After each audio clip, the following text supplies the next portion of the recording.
Hey everyone, and welcome to the High Five Preschool and Kids Weekly Training Podcast. I am Kayla, and I am joined with some of my favorite people, Crystal and Isaac. We're here with the High Five team, helping to join in with you in developing kids and preschoolers and teaching them this week about Christmas. This is Christmas Eve. I'm so excited. Every year it feels like it just gets here faster and faster and faster. But this week we are going to talk about how God is near with both preschool and kids. And that fits into our theme with Light the Night and Light Up. We're talking about how God is always with us. And with kids, we're talking about how I am not alone. And so this week, Christmas Eve, we are jumping in to how the shepherds visited Jesus. So we're so excited to talk with you guys about Christmas and what is it that we can teach kids and how can we prepare our hearts this week as we teach this story at Christmas time. But before we get into all of that, you guys know we always have a fun question that we like to think about together. So I want you guys to think about it at home or in the car or wherever it is you're listening to this podcast. And Crystal and Isaac, I want to hear your answers. What is an all-time favorite Christmas gift you have either given or received? All-time favorite Christmas gift. That's tough. Well, Don't think too hard. Received. I got a karaoke machine when I was a junior in high school, and I rocked that thing, and I would still. I constantly go back and forth between if I want another one to be singing by myself in my house. But given this year, my youngest son, Noah, he doesn't really have a ton of hobbies. He likes watching TV. He likes playing video games, and I really wanted to get him something that would be very meaningful. So I ordered a custom paint by number kit that is a picture of our cat, Gus, because he loves Gus so much. And I cannot wait for him to open it because I think he's going to love it. Even if he doesn't enjoy painting it, I think he's going to love the thought behind it. So I really think it's going to be one of the best gifts I've ever given. I love that. So great. Isn't that fun? Wow. That takes some creativity. That's great. Those custom gifts, I think, are always the best. Yeah. They're so much fun. They show that that person. Uh-huh. Yeah, I love that. That's so fun. Okay, Isaac, so what in the about same you? vein, I'm going to probably answer mine. So mine was, I have one of my best friends is the best gift giver in the world. Wow. And I don't like him for it because he really is I've had 3 birthdays. I've had 2 Christmases, where we've been just best friends, and he's such a good gift giver. And that is not my spiritual gift, people. But I remember our first Christmas we were friends. I love the DuckTales TV show and I love disc golf. And he got me a custom dyed disc golf disc that said "Let's Dewey It," and it had a picture of Dewey Duck on it, and it's still one of my favorite discs. Awesome. And I love it. But it was such a cool cut. It was just something that he knew I would love, and I'm probably the only person on earth who would love that disc. But it was such a cool gift because it was something that was very personal. That's really fun. I love that. And here's what I love about both of your stories is that the things that brought you the most joy, whether you gave the gift or you received the gift, is that personal connection to it, right? It's not the gift itself, it's the personal connection. And so listeners, I would encourage you to, think through what's your favorite all-time gift? And is that true of your gift? Is it the personal connection that you had, the story to the person, or the thoughtfulness of the gift that made it so special for you? And I like asking that question as we lead into this podcast because we're talking about how personal God is to us, right? With Jesus coming, the birth of Jesus. And really, last week, we really covered when Jesus was born with Luke chapter 2 and the first 7 verses. And then now we're kind of talking about the rest of the story on Christmas Eve, when the personal nature of God sending an angel to announce the birth of Jesus to these shepherds and then what they do with that news. And so I just think it's so sweet and so special that on this Christmas, we get to talk with kids about just that personal nature of God, which really fits into our truth of the month, right? About how I am never alone, and how that personal nature of how God comes to us, Emmanuel. And so as we're looking into that and as we're talking through it, let's just kind of set the stage a little bit, right? So the shepherds are out in the field, as the Christmas song says, like watching their flocks by night. And an angel appears to them to tell them this good news that Jesus is born. And when they hear the good news, they say, we have to go see this, right? So they immediately leave their fields and go and see and celebrate what's happening. So Isaac, how can this story help kids celebrate the truth of Jesus this week and in the weeks to come? What is it about this story in particular that we can help kids to really lean into that celebration of Jesus? For sure. Now, this was always my favorite part that I always wanted to play in the Christmas pageant. I always wanted to be the shepherd. Like, I wanted to be the one that was like, let's go see him, and got to like that really run off matches stage your personality. Because that was always such a fun part, because you got to have that excitement. You got to be you got to feel like all the emotions. You got to be afraid and say, whoa, an angel just appeared. You got to hear that, oh, they're bringing good news. But then your reaction to that good news was you got to have joy. And that's what I hope that we get to communicate with these kids, that this isn't something that the shepherds heard and they said, that's something cool. I'm going to remember that. I'm going to put that on my to-do list. I'm going to make this a New Year's resolution to do this better or go figure this out. No, they said right now we are going to go and see if this is true. And when they discovered Jesus, they had joy in their hearts, and that joy overflowed. And my prayer for kids and preschoolers this year is that they would have a life change when they come face to face with who Jesus is and the plan that he has for them. We get to experience in children's ministry a really amazing time where we get to see some of these transformations happen in our ministry week after week. And this isn't something that we just want kids to transform into good people. We want them to transform into Christ followers. And our prayer is that these kids, when they hear this good news, that it transforms their hearts, it transforms their lives, it transforms their identity from a day-to-day basis, so that from here on out, they can say, yes, I want to follow God. I don't want to just put him on a to-do list. I just don't want him to be something that I hear about and never react to. But I want this to be something that I chase after, that I long after, that I go and see now. I love that. And I think that, reading in Luke 2, just what you were talking about, like the shepherds hurried off. They found Mary and Joseph and the baby that was in the manger.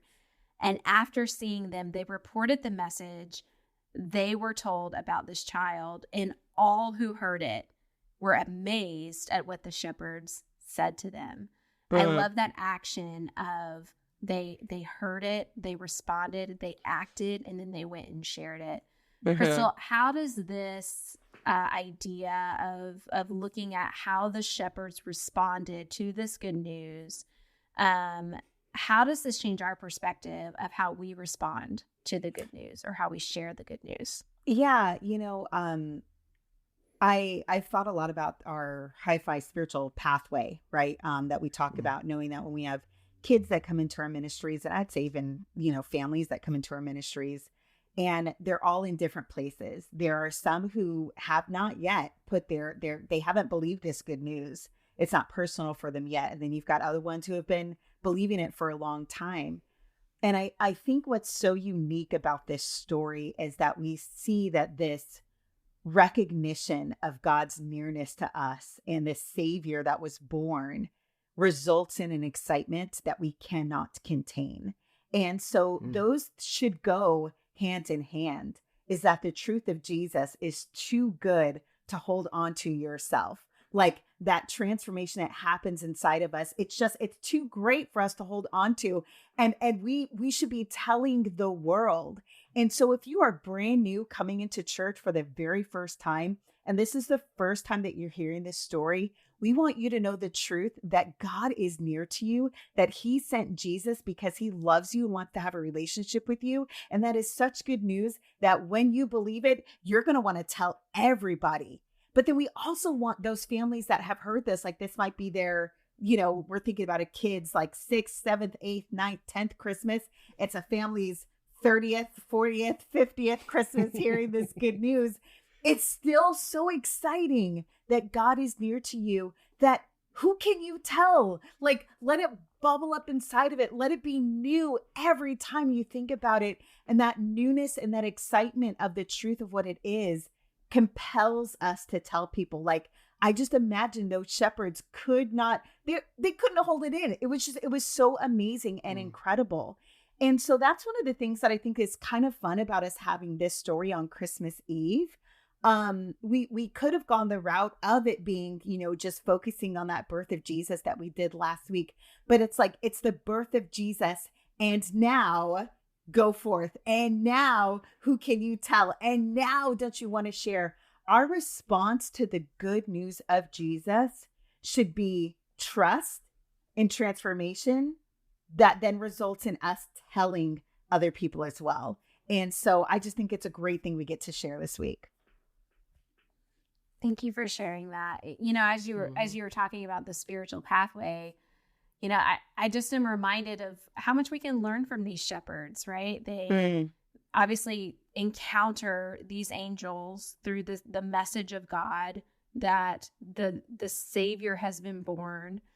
And then they immediately go and find Jesus, find Mary and Joseph, and then as soon as they find them, they go and tell, right? And when we think about the people that we are going and telling to, they're probably at different places in their lives. Maybe they don't want to talk about spiritual things at all. Or maybe they're curious, or maybe they're in a place where they'll listen and hear you out of respect for you as a person, but maybe that, they're not in the place where they're ready to believe. And I love that, Scripture says the angels just went and told what happened. They didn't have to dress it up. They didn't have to put fancy words on it, or, they just went and told their story.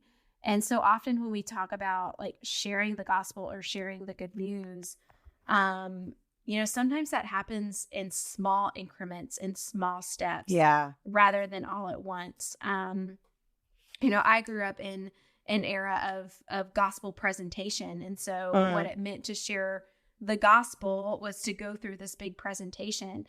But as I have grown in my faith, I think gospel presentations are absolutely helpful tools.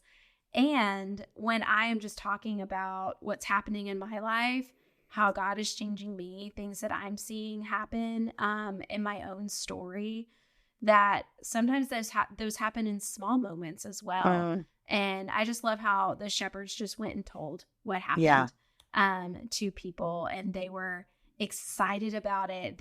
This was the Messiah that they had been waiting for. But they were also faithful to share that. And I think that's something that that we get to share with kids and preschoolers this week, is that there is a responsibility on us. Like, yes, we're here to celebrate. Yes, we're here to worship that Jesus is born. And also, we are part of the family of God. We are part of the people who get to go and share the good news of who Jesus is.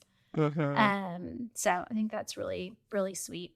This announcement of the angels and the invitation to the shepherds, it really reminds us that Jesus seeks out people, and he invites them to know him and to love him.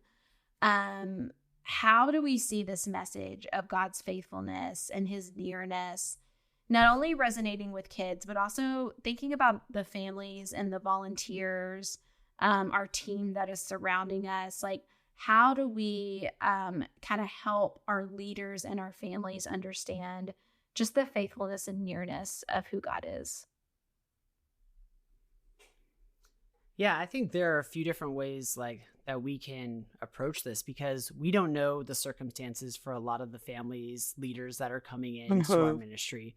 Whether they've been at church for just a few weeks or they've been there for years, there are always things happening in their lives that we might not be aware of. And I think really approaching some of these conversations with that in mind is very important, because as we talk about how God is near me, how we are never alone, sometimes the season is a time where they can feel alone, where they've recently lost a family member, where they have recently gone through something and they are actually feeling very alone. Well, we get to give them this promise that God is near us. Emmanuel means God is with us, and God sent Emmanuel, God sent Jesus to be with us, to give us hope, to give us peace, to give us joy, so that in this season, we will not feel alone, but we will feel comforted and loved by the God who has a plan for our identity, for who we are.